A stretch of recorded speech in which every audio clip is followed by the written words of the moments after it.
Assalamualaikum warahmatullahi wabarakatuh. Langsung saja, salam sejahtera untuk kita semua.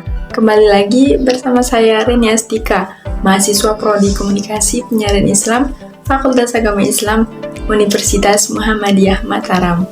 Nah, di sini saya akan memaparkan tayangan video pembelajaran untuk memenuhi salah satu tugas kuliah pada psikologi dakwah yang diampu oleh Bu Nurlia Ni'matur Rahmah MKOMI dengan materi pengertian objek dan metode psikologi dakwah. Nah, sebelum kita lanjut, Reni mau nanya dulu nih, sejauh mana sih pengetahuan teman-teman mengenai psikologi dakwah itu sendiri? Apa itu sebatas ilmu kejiwaan pendakwah? Atau lebih luas dari itu? Nah, mari simak sejenak pemaparannya. Pengertian psikologi dakwah. Psikologi adalah ilmu pengetahuan yang mempelajari tingkah laku lahiriah manusia dengan menggunakan metode observasi secara objektif, seperti terhadap perangsang, yaitu stimulus, juga dengan jawaban, yaitu disebut dengan respon, yang menimbulkan tingkah laku itu sendiri. Nah, sedangkan dakwah di sini adalah mendorong atau memotivasi manusia untuk melakukan kebaikan dan mengikuti petunjuk, memerintahkan mereka berbuat makruf dan mencegah dari perbuatan yang mungkar agar mereka memperoleh kebahagiaan dunia dan akhirat.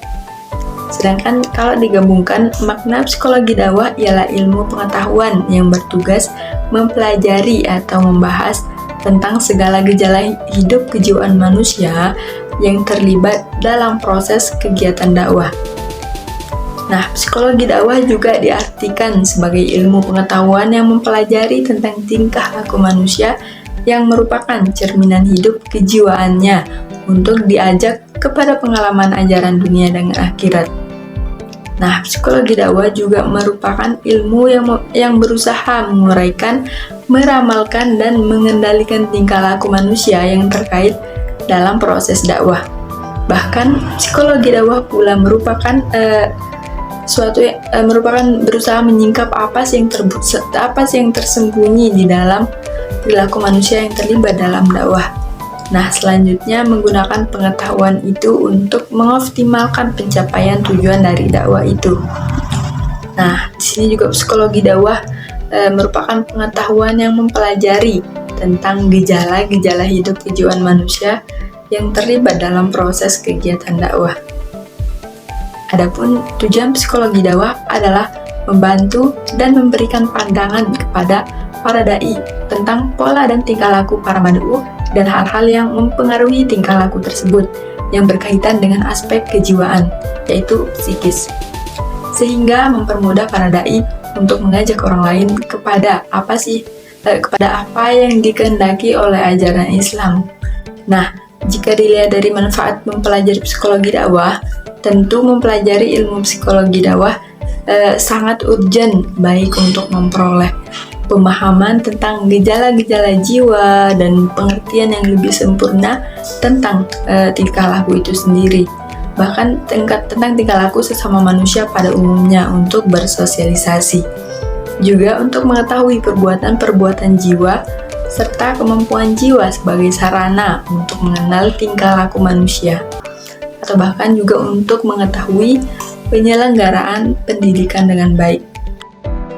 Nah, selanjutnya metode-metode dalam psikologi dakwah. Nah, di sini yang pertama ada metode struktural. Yaitu pendekatan ini struktural adalah pendekatan yang bertujuan untuk mempelajari kategori tertentu. Tentu struktur pengalaman tersebut dilakukan dengan menggunakan metode pengalaman dan introspeksi.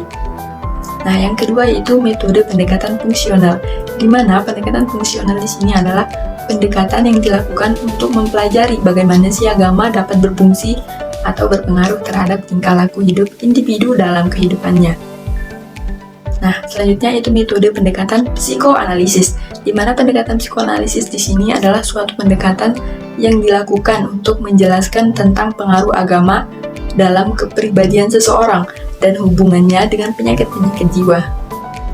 Sedangkan objek dari psikologi dakwah itu sendiri tentu tidak lain juga merupakan pelaku dakwah, yaitu manusia dan aktivitas-aktivitas jiwa yang teramati melalui perwujudan tingkah laku atau perbuatan yang terlibat dalam proses kegiatan dakwah. Nah, manusia juga tidak hanya sebatas objek psikologi dakwah, namun juga sebagai sasaran dakwah.